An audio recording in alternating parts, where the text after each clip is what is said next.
Start. Mm-hmm. Okay. Today is Monday, August 1st, and this tape is one of a series of interviews of North Fork women for the Archives Committee of the North Fork Women for Women Fund. I'm Dolores Alexander. Lisa Scott is on the camera. Today we're talking with MacKay, who's been a part of our community from the beginning. Anne, you grew up in Orient. Tell us about that. Well, my family was here for a very long time as a summer people. In fact, I must be about a fourth generation summer people. My great grandfather was brought here as a child and remembered it, and my grandfather was brought here as a child for summer vacation and remembered it.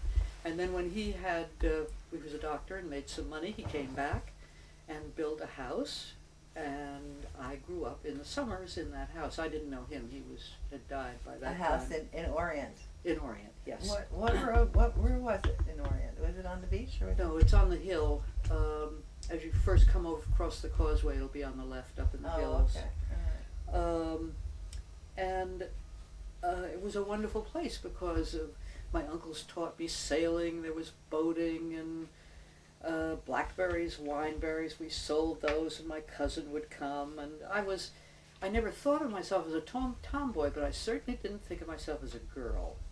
And I'd also been bounced around in the earliest years. I had 5 different schools in 6 years, and so Orient was the one stable place for me here. But I loved it, and that's why I came back when I was able to. Why did you have five different schools? I don't. My father was traveling. He was in Oh. sales, and we were out in California and all different places, Oh. Corning, New York. And one year it was actually the Orient School, which was a horrible year because at that point the school was terrible. Now it's a much better school.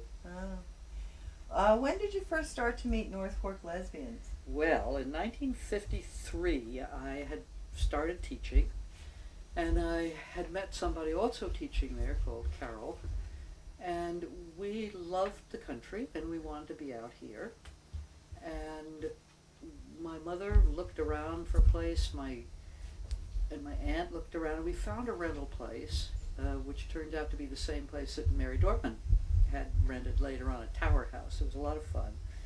But at first, we had to invite friends, and there weren't that many people. I mean, we were by ourselves. We didn't know lesbians. It was a time when lesbians were hidden. You didn't know them. And it wasn't until about 1966 we met Sylvia through my neighbor, and then by accident met Jane Lander and Renee Kaplan, and I met Dottie at the gas station. Dottie Abbott. Dottie Abbott, and she was with somebody called Anne at that time, and we slowly got to meet people and be friends. Yeah, it took a while. Yeah. But it wasn't until when that you really began to, what, the 70s was it? Did you say the early? I would say 1968 was sort of the beginning. By that time we'd met enough people so you could begin to have a community, a gathering. Yeah. And we knew there were others, but they weren't all your generation, or they weren't all, people you sort of knew or wanted to. Well, let's stay with that for a minute, because I remember those wonderful beach parties that we had at the very beginning when I first came out here. I guess I started coming out in the mid-70s, and you were kind of the I don't know, the leader of the den mother. Okay, whatever, but the leader of the pack, so to speak. And you always organized these wonderful annual summer beach parties.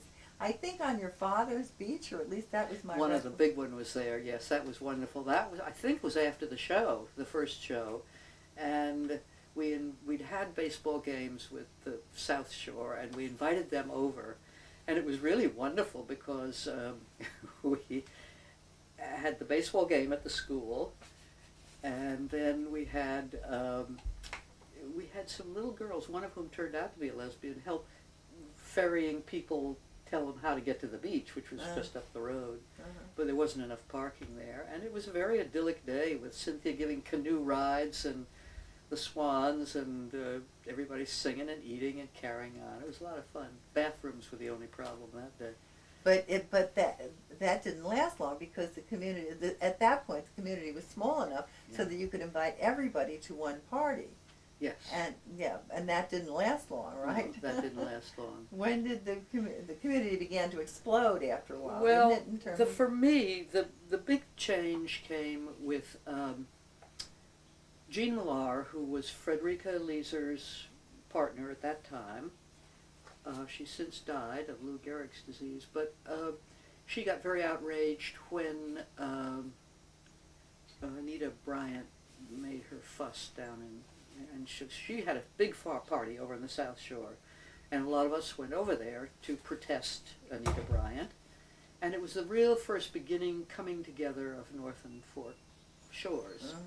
And it was also, in a way, the beginning of EGO, the East End Gay Organization. Not the beginning, but part of it, because the women at that point got together. And there were some others also, and we had baseball games. And it was soon after that we started the shows. And the first one was the Midsummer Revels over on the South Shore.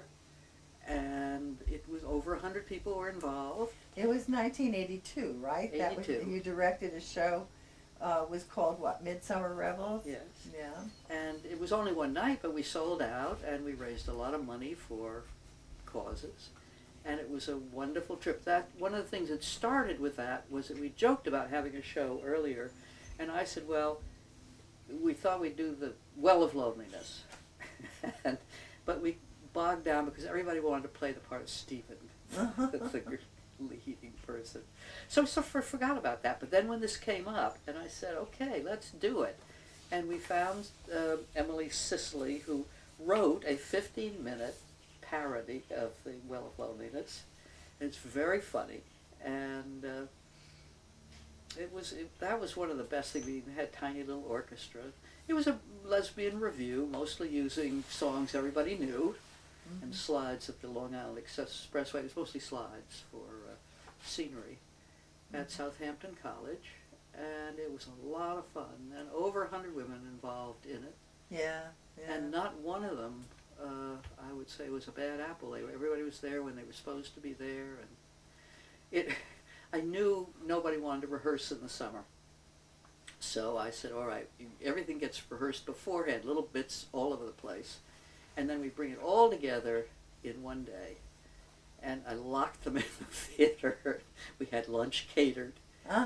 And then we had individual rehearsals in the morning, a dress rehearsal in the afternoon, and then we gave it at night.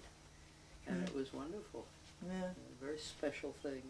And then that led to another big show in Manhattan. Yeah, there was this time, there was a small one in Manhattan, but then we did the big one, and we said, "Why, we're ready for the big time." And this was Symphony Space in New York City. A lot of this is on a tape with the tape Marilyn and I made, and I've got a whole box of material on the show which will go into the archives along with the videotapes and everything. But the second show, we sold out 2 nights at Symphony Space. That's about 1,800 people. And it was a bigger group. Again, this time there was one person who didn't quite turn up when she was supposed to turn up. But you amazing. mean the cast? You mean the cast? Yeah. And then we had one problem with the person doing the sound who said she knew how to do it but didn't. So that took up a lot of time. But they were all amateurs, weren't they? Everybody's an amateur. Nobody's paid except in the second one the ASL interpreter got paid, and then it turned out she was a lesbian after all. And but it was a lot of fun, and the theme of that one was the 100th birthday of the Statue of Liberty, though we were a few years early for it, and it was very funny. It was called Taking Liberties, right? Taking Liberties, yes. Yeah. And we used as a gimmick, I mean, the fact that all these women had come to Manhattan for this mysterious reason, which turned out to be spaceships and space lesbians at the end. But it gave a chance to interview all different kinds of people. We were also way ahead on the lesbian mothers. We had one lesbian child with 2 mothers. And a lot of things. It was great fun. And Yeah, in those days, you never heard about two mommies. That just was starting at that Yeah. time. 1984, right? Yeah, that was 84. Yeah, yeah. And the name of the show was? that was Taking Liberties. Taking Liberties, yeah. And it was just really wonderful. Yeah. How did you get the idea for the shows? Well, the first one, it all started when Marilyn MacKay, I was at a party of Frederica Leeser's, a Christmas party. This would have been about 1980, 81. And Marilyn MacKay said, let's put on a show, just like Auntie Rudy and all that. And I said, well, if you produce it, we'll put it on. And she forgot about it, but I didn't. And we made up a few things, of which only a few things that we'd first talked about came in. One was the song with all the girls' names, which was very funny, and the Well of Loneliness. And I don't know, a couple of things. But there, with that, the theme of that was the North Fork versus the South Shore. And a lot of funny slideshows where the South Shore is portrayed as being rich and expensive with their poodles and their real estate. And the North Fork was living in huts and going clamming. Clamming. Yeah. No, Yeah. it was fun. And, Yeah. again, a big cast, a lot of people. Yeah. How many people were? You recall how many? It was a very large cast, I remember. Well, overall, there'd be 100 people working on the show. A lot of them were backstage. And but at least 40, 50 people. We had tried to have a chorus in there, and some people who weren't. In the second show, it might have been a mistake, but we said everybody gets one song. There's going to be no lead in this, although there was a news team, and each of them had a little bit more. They were the women's news team reporting on all these people coming to the city, and that gave people a lot of different people a chance to do things. It meant that you didn't have quite as much a cohesive core, but it was all right. I was glad we did it. Yeah. Where were you born? Well, I was born in 1928 in New York City. Now, most people born in New York are born in Brooklyn, but I was right in the middle of Manhattan because my grandfather died, but his little hospital was there. And then we started moving around the country, and then 1 year in Orient, and then back to New York, and my fourth grade, and that was wonderful. I went to an extraordinary school called the Dalton School, and they saved me, taught me everything, and it was just a wonderful place. And I've been a big fan of it ever since. And You taught there, didn't you? Yes, that was an accident later. But it was just a wonderful school. Most people say, they had one wonderful teacher. I had 5. Wow. And You were lucky. I was very lucky. Mm. It was just terrific. How do you mean they saved you? What do you mean by that? Well, I think I was pretty unhappy having been bounced around from place to place. Mm. I think I cried a little bit that first year. But it was just an extraordinary school. The music, we had, terrific music programs. The English, that's where I learned all the poetry I learned. And history wasn't so much. Math and languages were less. The head of the school wasn't quite as interested in math and languages, but I learned what I had to do to get through. But it was just emotionally a wonderful school, and it was co-ed up to the 8th grade, and then all girls in the high school, which was heaven. And so you stayed at Dalton From 4th grade to the end. To the high school, yeah. And then where did you go to college? Well, I went to Vassar. My mother had been there, and I didn't know if my boards were going to be good enough, but they accepted me. And that was, again, a wonderful place, all women. And because I'd done some stage work at Dalton, I was very involved in theater at Dalton. Yeah, that was the other thing. It gave me terrific theater.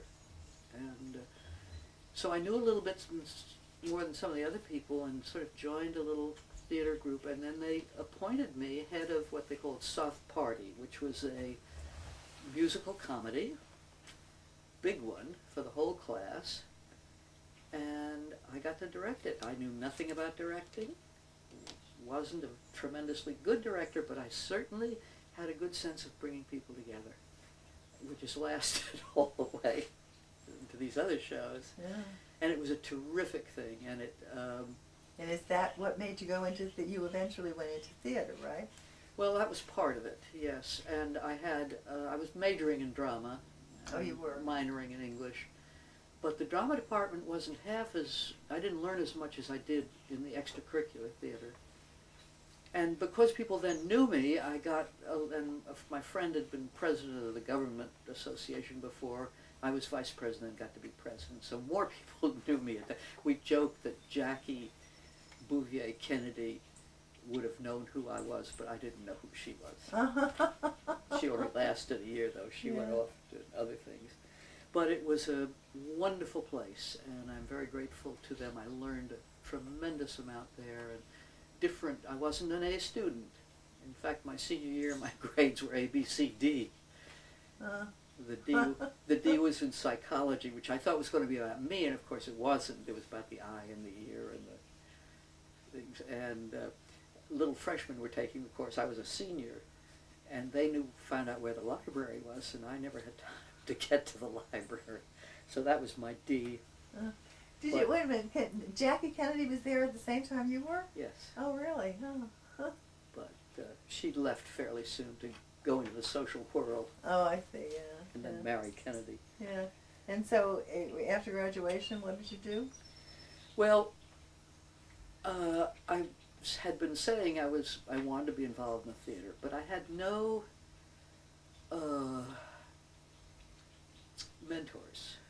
And so the first year you're struggling trying to find some place. I didn't want to be an actress, and my training wasn't good enough. Vassar, at that point, nobody had proper theater departments.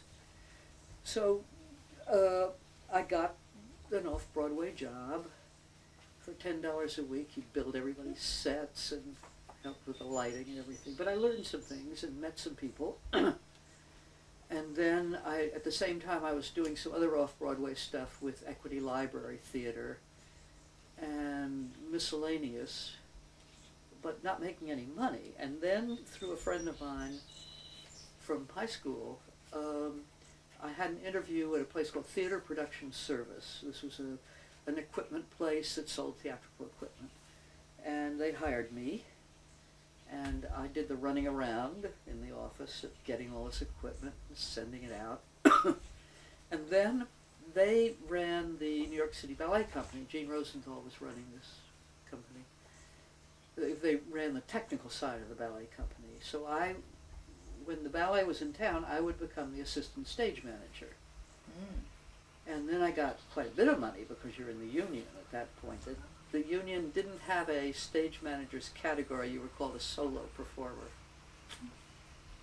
And after a couple of years of that, they wanted somebody else in the office. I don't think I was very good at the business part of it. And I was looking around for jobs, and I found a couple of things that didn't have much to do with theater. And then my brother, who was at that time in Dalton, A student at Dalton, you mean? he was in Dalton, but he was much younger than I was. Oh, okay. I was up to 5th grade, I think, at that point, but he's 15 years below me. And they lost their drama teacher, and was having a baby. And would I come in and direct a play? And I said, I didn't like children. You said that? I didn't want children. But they begged me to come, and I did come, and of course I loved it. And the group that I came into, 9th grade girls, were doing a ridiculous play, Mary of Scotland. No boys, this is just girls. But Melvyn Douglas's daughter was in there, and she had the lead, and she was very good. And there were other people who were really terrific, and it was an extraordinary class. You know about how some classes are great and some aren't. This was one of those super classes. I'm still friends with some of the people in it a long time ago. And so at the end of that summer, I had to make a decision. I was earning $2,000 a year for full-time teaching. And I said, okay, rather than the anxiety of the theater where you never know when you're going to have a job or you're not going to have a job, I said, okay, I will do this and we'll see how it goes. And I loved it. I loved the students, I loved the variety of the plays. I didn't know as much as I've learned more later, but I still knew more than they did. And I was very good at I'm very good at getting children from here to here. And so it was fun. Is there anything like a school for directors? No. You can take directing courses when you're at college, and all the colleges now have big theater departments. You can learn everything. And there are probably education places that also teach some of this. But I have very good sense, and I knew what. So you were self-taught. You were self-taught. Yeah, the director. Yeah. But it was mostly using your sense. And for me, the big thing is you move the play along, cut it down if it's too long, like some of Shakespeare is too long. Cut it down a bit and make it move along. And the big thing I insisted on was that it all makes sense. That there's no, in our day, early times, Shakespeare was done in a phony voice and phony styling, and I said, no, we're just going to talk it. It's going to be real life. We're talking it out. And if it gets poetic, great. That's a big asset. And some kids are better than others. And at the end of my time at Dalton, I was there for 19 years, we got a terrible headmaster who really wanted to get rid of the old faculty. And so I was one of the ones he wanted to get rid of because I'd been there too long. And they gave me something unheard of in the private school because I'd been there for so long, a full year's sabbatical at full pay. And but that was it. And then I wouldn't come back. But then I was very lucky to find the second job, where the guy who'd done the theater was retiring, and it was a perfect fit. And I What went was this? Horace Mann School, and I was there for 18 years. Different kind of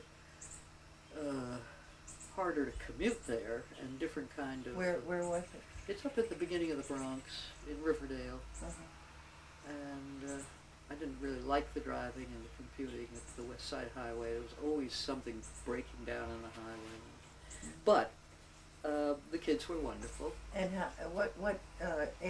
what grades? High school is what I do. High school, yeah. I've done some younger ones, and actually at Horace Mann I had to do some 8th grade, which was okay. They're all right when you have them individually. Get them in a group. Yeah. And but all those kids that I taught wanted to be in theater, so they were all. so that makes a difference. They were enthusiastic and cooperative. And it's a private school, Yeah. And they're smart kids, probably. Very smart. Yeah. Very smart. And some of them very talented. How long were you there? 18 years at that school. Oh. And then I retired in about, I don't know, 92, something like that. Around there. Yeah. Let's talk about this house. You moved it. You moved it across the fields, right? Well, in 1969, my neighbor had put the idea in our heads that it was good to have a real house and not just re-renting all the time. But we didn't have any money. If you're being paid $2,000 a year, you don't have very much money. But my aunt found this house, which was down the road, had been abandoned, windows were broken, holes in the roof, I fell through a hole down there. My father called it a testament to faith, but it cost $300, which was a pretty good price. And basically it was sound, except for the few things. And the cost, in those days, it cost $400 to move, $100 a day to move it. And they move it in the winter up over the fields, and the basement is the expensive part, and that was all set up beforehand. They just slip it on, drag it up and slip it on, and then we lived in it. The year before, after we bought it, I spent all that summer getting rid of the plaster and knocking down walls and things. But by the time we get to live in it, it's a wreck. There's a hole where the fireplace should be. The cellar or the basement, was that dug out? Yes. I mean, before the house yes, came? they had it all set up, and since the house was so small, we said let's do full basement, which I'm certainly very glad we did. Yeah. And then when I realized what a slope we were. I knew we were on a hill, but when I realized what a slope it was, I said, please stop, put in windows down there, and that became a guest room. Though it's a little damp down there, so you have to dehumidify. But it took probably 5 or 6 years to get it close to what you're seeing now. You did a lot of the work, Yes. right? I didn't do plumbing or masonry or electrical or any of that stuff, but all the walls and all, all that stuff, yes. And some of the insulation, which is very badly done. Where did you get this wood from? It's so beautiful. It's so wide. I've never seen, Well, or this rarely is see. real up there. I mean, that's what was there. Yeah, And but they're extra wide boards, like Yeah. 24 inches. yeah. All the wood on the walls came from the North Fork Wrecking Company, and it was Oh, cheaper really? than new wood. Oh, And we loved it. Some of it Yeah. got sanded down, most of it didn't. Some of it got tacked up with one nail, and sometimes that one nail is still there instead of really being put in. I didn't insulate properly because we were doing it in the summer. I didn't understand it. And at that time, it was very thin insulation. Now you have to great big Yeah, thick insulation. And couldn't get a mortgage because you didn't have a house, so we had loans. My mother helped, my father helped, but we got it done.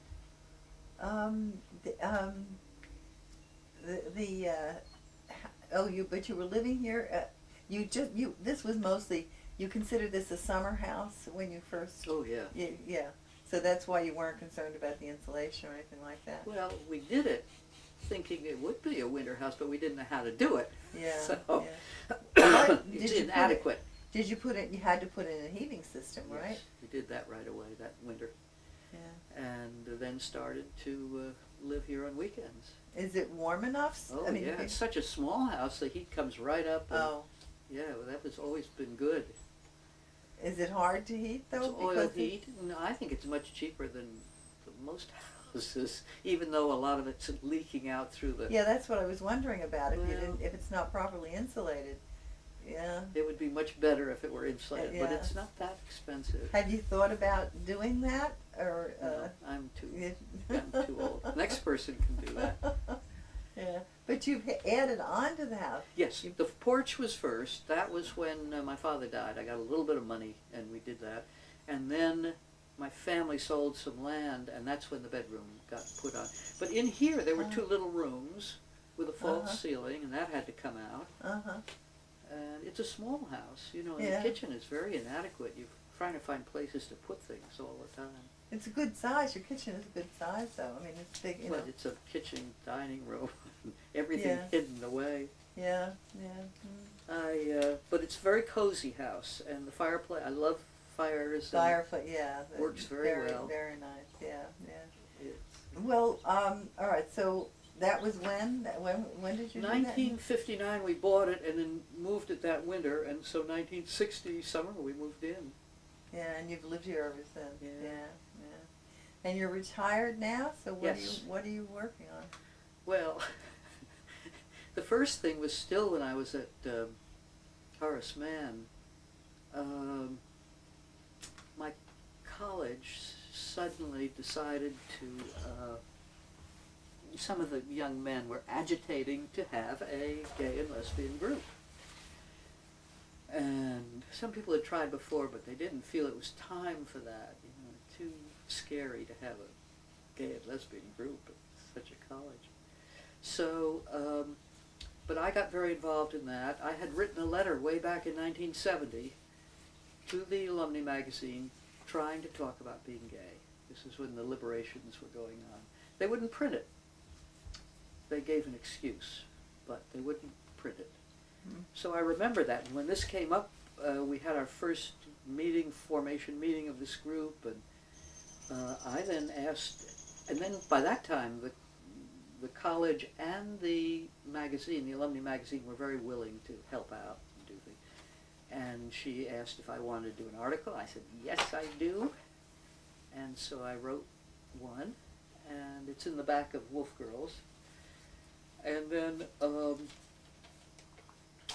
so that was the first big project, and my friend Manuela Suarez, who I'd met during the show, she was with Sarah Yeager at that time, and I said to them, could we, the no publisher was going to take the book as just in manuscript. But I said, do you think if we got loans we could get this published ourselves, because they know how to do this? And they said yes, so we did, and made back the money that went into it. This was the first edition, Wolf Girls at Vassar, and it was the answers to all the it was the replies to the stories I'd asked for in the magazine. People, please tell me your experiences in this. And is this the second? this was the version? second edition. St. Martin's Press then, once they saw it, said yes, we will reprint it. These are the two wolf girls who are fabulous people. They wore wolf skins and went around the campus. They were graduating in 1959, I think. And but some very good stories. They went around the campus what? Doing what? Well, the father of one of them had given wolf skins to one of them. And so they would put on these wolf skins over their underwear or whatever and go bicycling around the campus and howl. And they're terrific people, very And is that where the name came from? Yeah, Wolf there were Girl? 5, as I got these replies to my question, there were 5 interrelated stories around these wolf girls, so that's where the title came from. I see. And I did the introduction, which is sort of the history of gay and lesbian at Vassar. And the rest of it is? People's responses, plus at the end, the 2 letters that I'd written. The first one that wasn't accepted, and then the second one. And then when I got here, retired, I was asked to help out down at the Historical Society, and my friend Don Borum showed me around and suggested a couple of things I might do, but then he said that we had this unpublished manuscript of a sailing, a wife who went whaling with her husband. And I said, well, let's look at it. And that's this one. She went a-whaling. And this was really fun, and we put together a lot of material about her, her diary, and letters that were written, and letters from her husband and all. So that was fun. And again, Sarah and Manuela knew how to do this. And this was self-published, or was Yep. it was Well, published it was by the Oyster Pond Yeah. Historical Society? Yeah, they paid for it. Yeah, yeah. But the Wolf Girls paid for itself, the whole first edition. We had some loans and paid back the loans. Right. So But then the sales, were there good sales of it, or? Yes, enough to pay you back and a little extra, and nobody in it is getting paid or anything. Yeah. But I got my expenses paid and some extra. Yeah, good. And what are these other little books? Well, when I retired, I started writing poetry again. I had loved poetry in high school, and in college I took a course. I wanted to write, and the guy didn't like women, and he didn't think much of women poets. So it was a very negative experience. I learned some things, but he never taught you how to do it. So I sort of gave up, and at that point, all these other things happened with the theater and then our community out here and everything. But when I retired, it just suddenly started again, and it was wonderful, and I loved it. And at a certain, but I was aware that I needed some help, and I found a teacher. I took a class in New York at the New School, and then that teacher knew some people out here, and I said to her, would you give me a tutorial? And she said yes. And she was very helpful. She taught me how to edit and how to really shape up what you're writing. But then I said again to Manuela, can we do a book? And she said yes, and this is it, Sailing the Edge. This has also been paid back. I mean, I had a mailing list from Vassar and from Dalton and from out here, and so there was enough sales. The big problem with self-publishing is that no distribution. You're on your own. Really. I'm going to have a poetry reading over on the South Shore on the 18th with Mary Jane Meeker, who's written a book. And she wrote a million books. She was, one of the pulp writers. She wrote that wonderful book, Shockproof Sydney Skate. It was one of the funniest books I ever read. Very good, Yeah. very good. And she was one of those early drugstore pulps. Vin Packer, I think, was her name. Oh, really? Yeah. Oh, I didn't know that, yeah. And she was an old drunk, but then she got sober, and she's a much better person now. And she's writing poetry? No, she Oh, wrote a book about Pat Highsmith. She had a big affair with this lady, Pat Highsmith, so she's probably going to talk about that. And then I'll share the program with her, which was nice. You're going to read your own poems? I'll read some poems. What about these other two little books? No, these are just recent things. One is gone into our archives this time. It's called Friends, and it was little poems about friends. I'm part of a writing group now on Village Lane with Karen Brazilla, who's wonderful, and Skip and some other people. Cynthia was part of it until she died. And these are poems about Orient people. Mm-hmm. You will know many of them. Mm-hmm. Not just Orient, but around, called Mhm. Friends. And then these are recent poems called The Perfect Round, and it's just a collection of the last 2 years of what I've been writing. Mm-hmm. Yeah. What about the dulcimer? Isn't that something that you built this, right? Yeah, well, if before that, let me just Oh. say that the other thing I've been doing more full-time when I retired was the garden. Oh, yeah. Oh, you have the Spent a lot of magnificent time with garden. that. The sailboat, Cynthia was my sailing partner. Boating, clamming, fishing, all that. I wrote my memoirs. Oh, right. And I wrote it because I think when you're been in a lot of different places, there's a lot of stuff that sort of haunts you, you know, and I just wanted to sort of get rid of it, which I did. And Smith already has a copy of that. And did it help you to get rid of it, so to speak? Really? Yeah, it really did. Really did. Huh. I wrote some lesbian science fiction, but nobody wants to publish that. I think it's very good, but nobody wants to read it. So that's right. Well, I want to say here that you taught the whole community either how to sail or how to clam or what? That was clamming. Yeah, it was so. I had to sell a boat because now I'm 77 now, and if you can't get up off your knees, you can't have a boat. Yeah, I can't. So I sold it to two young ladies. Yeah. The dulcimer. Yeah. I've always loved traditional music, and that traditional music is music that is passed orally. You learn songs in camp. You learn songs from your mother. They're in the culture. Mm-hmm. Some are fun. Some are beautiful. The real old ballads are very beautiful. Mm-hmm. Some are joke songs, like bell-bottom trousers. Right. But I've always loved it, and then at college we sang all the time after dinner. Oh. That was the most wonderful thing. And I have a fairly strong voice, so I was usually right in the center of all of that.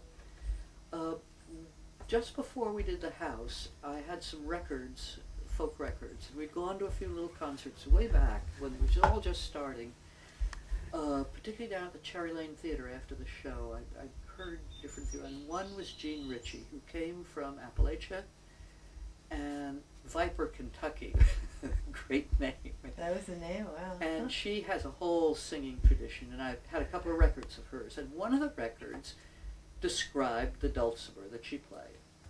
And it sort of, there was a description of how it was strung and stuff. And then I was reading in the Greenport Library a thing about folk tales of Appalachia, and by golly, there was a thing of this guy who's making a dulcimer. And he's carving it out of one big block of wood. So I thought, well, this is before the house took over my time. I can do that. Or I think I can do that. So we did it. And this is the second that I made. The first one is up on the wall, but that wasn't very good. Mm. And I had a student of mine made the design. And I thought, well, if it looks nice, maybe it'll play nice. And it did. It turned out to be quite wonderful. But after I'd done it, I learned that isn't the way you make them, mostly. Very few are made that way. Mostly they're made in a shop, and the tops and bottom are separate inside. They're all separate pieces. Wow. But you should have seen the chips flying around the living room when I was making it. And What kind of wood? Well, this is...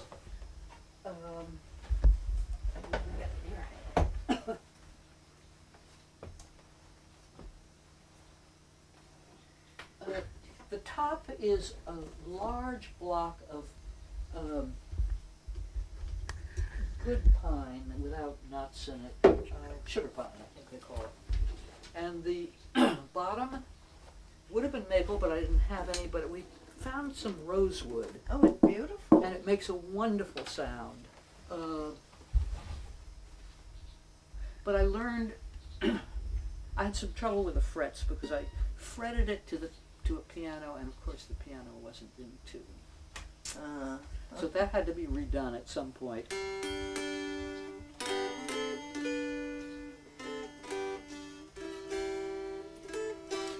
It's just a terrific instrument for me. It's simple. It's just idiots. I love the guitar. I play the guitar, but you have to really learn to do those chords, and I wasn't quite at that point. There, the original way that Gene Ritchie was playing this, and that I started to play, and another man called Andrew Rowan Summers, is something like this.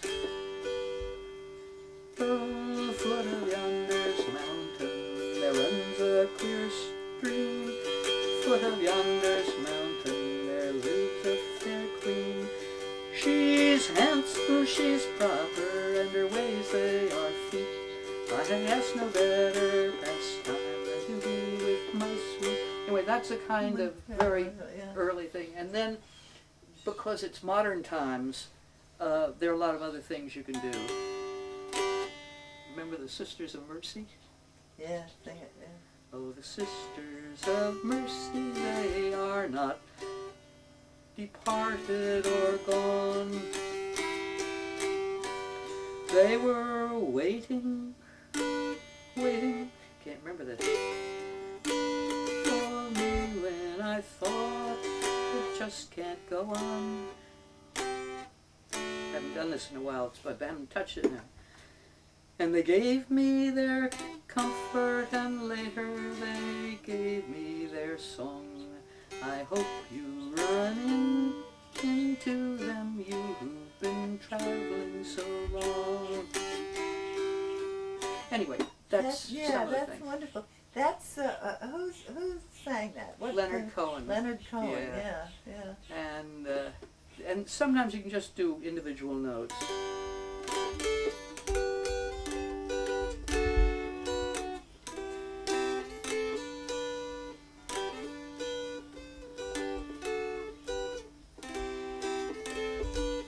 Well, anyway, you get the idea now.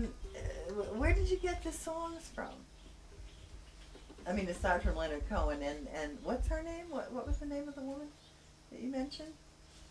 Oh, Gene Ritchie. Gene Ritchie. Well, I had a collection of a lot of folk, what was going at that time. Oh. And then more things, but I've always, I've just always, but we became friends with Jean Redpath. Reggie, yes. And she knows all the Scottish ones, but the early Joan Baez and the early Judy Collins, they were doing basically folk traditional songs. Mm-hmm. And my favorite things are the really old ballads. They're very beautiful, even if women die in them all the time. Mm-hmm. We kept saying another dead woman. I'd like you to talk about Cynthia Beer, your great friend. Oh yeah, she's a person I love very much. We lived together at one point. Well, three of us lived together too, Sylvia and Cynthia and I. A wonderful person. It's just heartbreaking that she had to die. She had liver cancer, and it was terrible. She was my sailing partner. She's really my best friend. I loved her very, very much. When did you meet her? Well, a mutual friend had asked Carol and I to show her the Tower House. And so we picked her up at the station. This is way back. To show Cynthia the Tower Yeah, House. 1959. And because we were going to move out of it. And we, a little bit later, it was actually a little after that because there was somebody in between. And so we took her around, showed her the place, gave her lunch, put her on the train. Never heard from her again. And then we saw her on the street with this older woman who was Lyndall, wonderful person. That was sort of a mother-daughter relationship. And but it wasn't until the women's liberation stuff, maybe it was about 1970 or so, that we re-met down at the at the marina, because she had a boat with this other person. And then we became very good friends, and more than friends, and sometimes less than friends. Yeah, yeah. No, she was just wonderful, and it's just terrible that she's gone. So your relationship really spanned from '59 to when Oh, she died, which was last year. summer, Yeah. And what was her illness? Liver cancer. She'd had a tumor in her eye, and the cells migrated down to the liver. Terrible. Mm. Well, we're getting older, and there are, we have losses, and but Yeah. it was very hard was a for great, everybody. Yeah, that was a great loss for you. And very hard for her partner, Jane, and just Yeah. terrible. Yeah. I'll just say a word about our community. When we didn't have one, it was very exciting to begin to find people, because everybody was so closeted and so hidden around, and everybody looked just like regular people. And when we started to meet people, it was so much fun, and it was. And the first time I went to a lesbian party, it was amazing that there were going to be 50 people, 50 women in one room. That would have been back about, I don't know, 1970 or something. Anyway, but we were so interested in this, as these people started appearing, that we made took one of the road maps and put it on a piece of styrofoam and put pins in where everybody was living that we knew about. But it's been wonderful to see the community grow so large. It's been sad to lose the cohesiveness of a smaller group. It was great when we could all fit in one living room, and then you couldn't do that. But there's been other things to replace it, something different. And I've been very grateful to have been here at this time and to be part of a community like this, so varied and different. Yeah. Do you get the feeling that you don't know anybody anymore? Oh, yes. Yeah. It's very hard. We go to some of these things like the line for Suede. 500 people, it's like you don't know who anybody in the line. Though I think a lot of those people we really didn't know because they'd come from somewhere else. And but we try to meet some of the younger people, and they're terrific people like Miss Lisa here taking over on the board. Yeah. And it's going to keep going. It just changes. I think that's enough. Okay. Thank you, Anne. Thank you very much. It was thanks to wonderful. you, and thanks to Lisa. Oh, wait a minute. Before, did you turn that off? No. There's one thing. Cynthia never did an interview. She wouldn't agree to doing an interview. No. What about Sylvia Newman? Is she willing to do? I'm putting the pressure on Freddie. And we'll try and sneak Sylvia in on the side of that. Oh, okay. But Sylvia gets very self-conscious. She doesn't want to. Freddie gets self-conscious too. She didn't want to do it. Mm-hmm. A lot of people, Dottie won't do it. It's hard to get people to agree to it. Yeah. And now why can't we get Elaine Romagnoli here? I don't. She said she would. Oh, I ran into her. She said she would do it after Labor Day. But then she says she's too busy because it's her big season.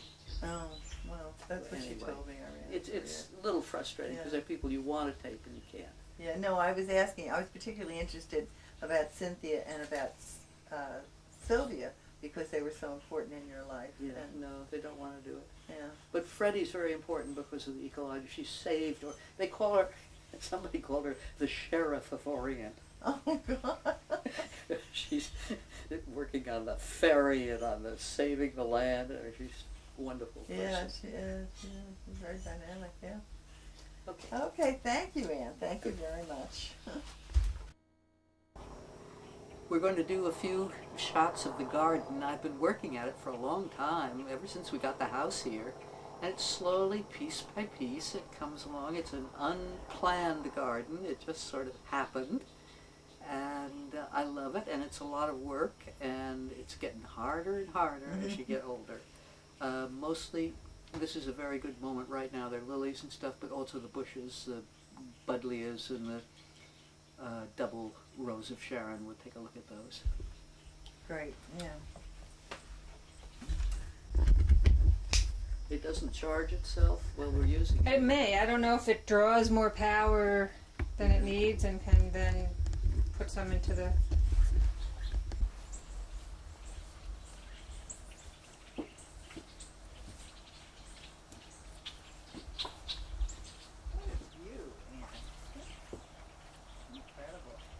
It's interesting how everything's sort of growing into the view now. I mean, I'm losing some of the view. Oh, you mean it's obscuring the view? Yeah, everything gets...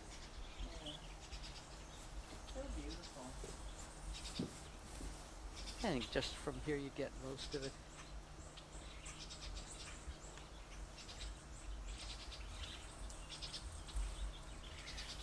These are the crepe myrtles.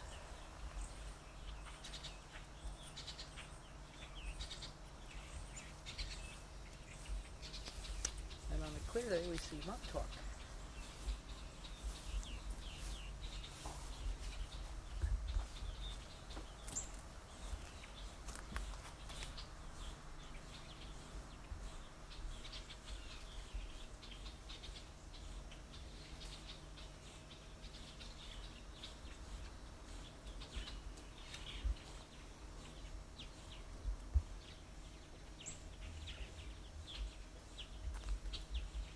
From what direction do you see my top?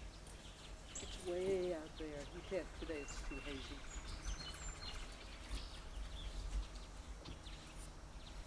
Okay, that's great. What are these fields down here? What are they growing? Well,